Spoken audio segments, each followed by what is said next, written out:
episode 3 of TealTalk. In last month's episode of TealTalk, we discussed budgeting, what to include in your budget, and how to set one up. In this month's episode, we'll be discussing windfall money, what it is, and ways to use this money to help you with your financial goals. So, Carrielyn, before we get into the different types of windfall money, what is windfall money? So windfall money is money that you get sporadically. It isn't something that you get from like a paycheck or anything like that. It might come in, once a year, say like your birthday, maybe you get some money for that. That would be considered windfall money.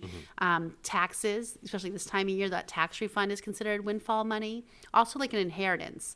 It's not something you're going to probably get more than maybe once or twice in your entire lifetime, but just that influx of money that just kind of, appears, but you didn't actually have to really work for it at that point. And when we receive the windfall money, what should we do with it? So, there are a lot of different things you can do with it. I would always suggest the first thing you do, especially depending on how much you actually receive, is maybe pay off as much debt as possible. This is really going to allow you to increase your cash flow. So that's that monthly money that you actually get to spend on your needs and wants. So if you had, say, had a $300 car payment and you only owed, maybe $2,000 on it, and you were getting enough money from your windfall money, maybe pay that off. So that's just going to free up that extra cash to kind of allow you to allocate those funds somewhere else. We also have increase your savings. So this is a huge one, making sure you have that emergency fund of at least $1,000. Because when something happens, it's easier to know that you have the money set aside to pay for something, and then you can focus on maybe fixing it instead of going, how am I supposed to pay for this and how am I going to fix it? Kind of just relieves that stress.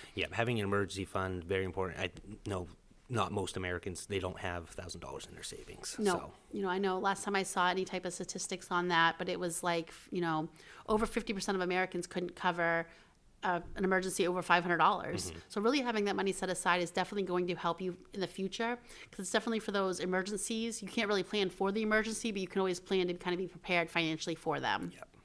Another one is 3 to 6 month living expenses. So this is just tucking away those living expenses in the event that something happens and you're out of work. Maybe something happens, you slip and fall and you break your leg and you can't work for a couple months. Again, now you're not worried about how you're going to pay your bills. You can focus on just healing because you've already have that money set aside. Another thing you could always do with that, as far as increasing your savings, is maybe looking at your savings goals, maybe new ones or even current ones, and kind of help take some of that money and filter it into there to help you meet your goals at a faster pace. Another thing you can do with it is put it into a savings account or a CD with a higher interest rate, really getting that money to work for you. CDs are a great place to put your money where it's safe. It has a much higher interest rate. The only thing about CDs is you have to leave it there for the term that you signed up for, so that way you don't lose any of that interest. So it's definitely going to be money that you didn't really have a plan for, say for the next 6 or 8 months. You could kind of tuck it there and make some extra money on that money. Good idea for a kid's college fund or something like Absolutely, which actually is going to be on our list, maybe taking some of that windfall money and setting up a 529 plan for our kids' college. Getting them set up for their future is something you could do with that windfall money. Sinking funds are another one, and I didn't realize that actually I've been doing this, for the last 10 years with my taxes. I didn't realize it had a name. For me, it was just the stuff that I have to pay out for every year, such as, holidays, birthdays, back to school expenses, my heating bill, things like that. If you can figure out what that's going to cost you annually and really start maybe taking some of that windfall money and just filling those buckets. So if you know that you have one child and you have to pay for back to school expenses, school clothes, school supplies, sneakers, things like that, and you put, $400 or $500 in an account.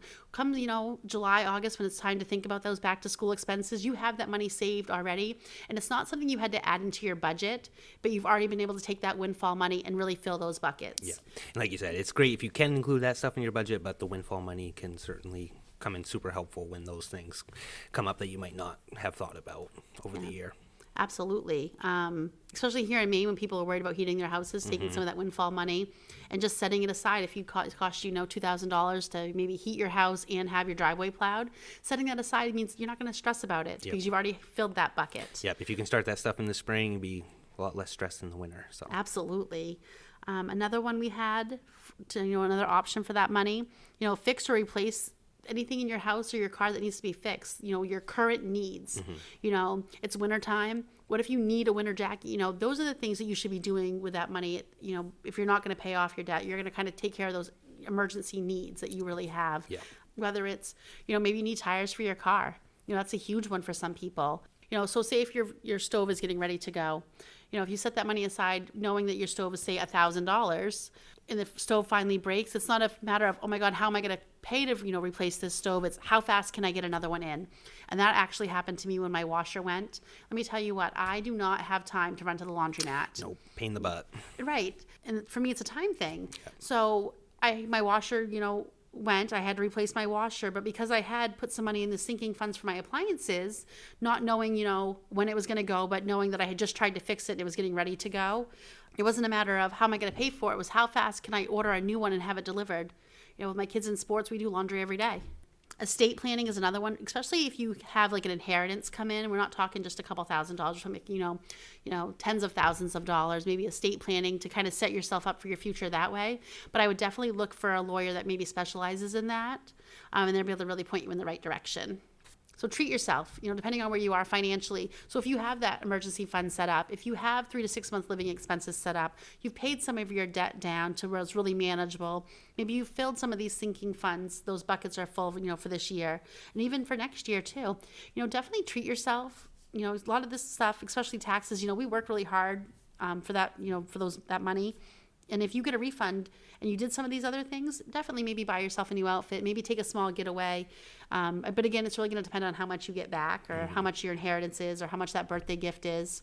Yeah, very important for your mental health to take care of yourself as well. So actually, that's self-care, super important. Yes. Yes. If you guys have any tips about how you use your windfall money, you can send those in to us. Our email is info@newdimensionsfcu.com. In our next episode of Teal Talk, we're going to get into credit reports, what goes into credit, who's going to look at your credit reports and why, and just why that's really important. Again, if you have any tips or tricks, send those in to info@newdimensionsfcu.com, and we'll see you next time. Bye. Bye.